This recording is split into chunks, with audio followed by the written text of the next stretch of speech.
Hi everyone! To start off this project, you will need 4 black foam boards from the Dollar Tree and 7 5-gallon paint stir sticks. We will start off by using 2 of the boards. Place them side by side, then using 6 of the paint stir sticks, hot glue them across the center seam to create a center support.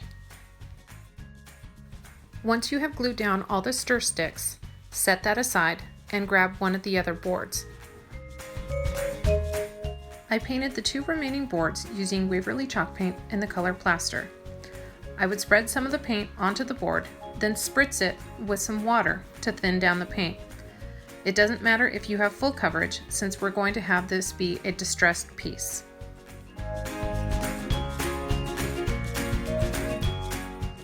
Once the paint dried, I moved on to Waverly Antique Wax and did a dry brush method across both the boards and let that dry.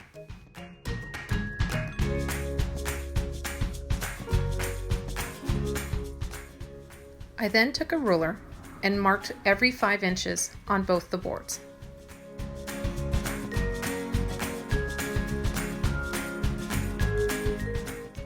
To get a straight line from top to bottom, I marked in the center of the boards as well, then used a 5-gallon paint stir stick to create a straight line.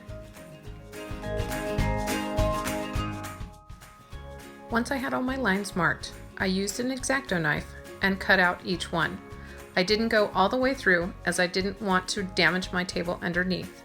So I cut very gently, then flipped the board over and cut the remaining areas on the back. It snapped apart pretty simply.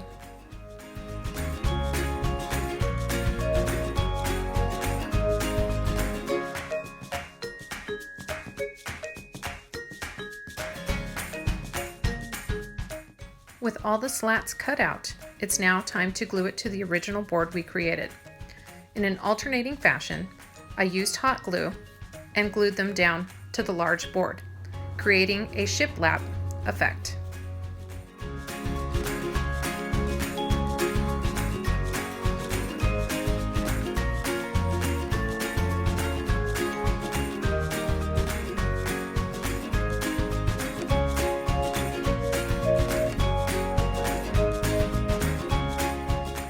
To fill in the missing areas, I took a piece of the slat and a pen, marked where I needed it to cut it with the X-Acto knife, and then glued it in place.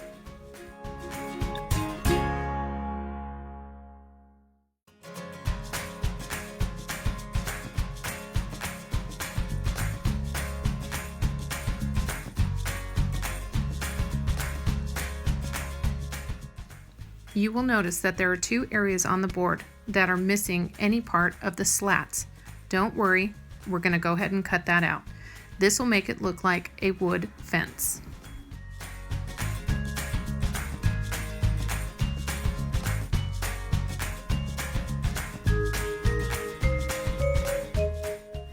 I found this Vintage Snowman wall art at Walmart.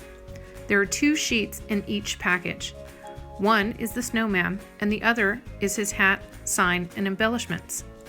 Once I figured out my placement, I then cut out each of the embellishments so it was a little easier to handle.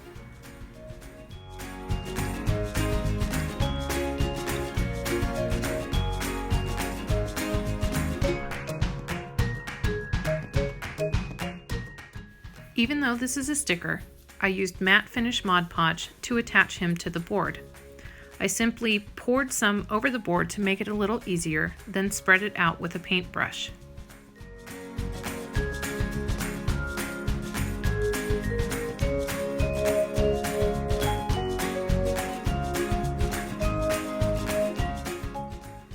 I then took him off of the backing and laid him over the Mod Podge. I was able to smooth him out with my hand, and to get any further bubbles out, I used a ruler and helped smooth it down even more. I then added his hat.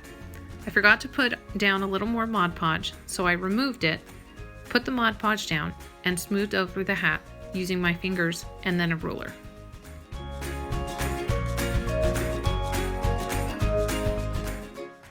I then used more Mod Podge over his hat and his body to seal him and set him aside to dry.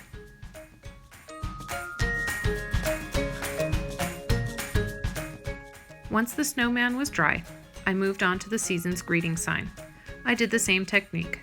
Poured some Mod Podge onto the board, spread it out with a paintbrush, then peeled off the sticker and laid it down. Then I covered it with more Mod Podge.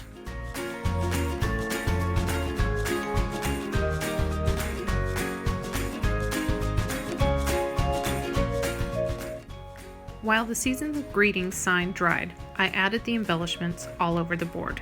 There's no rhyme or reason to where you can put them.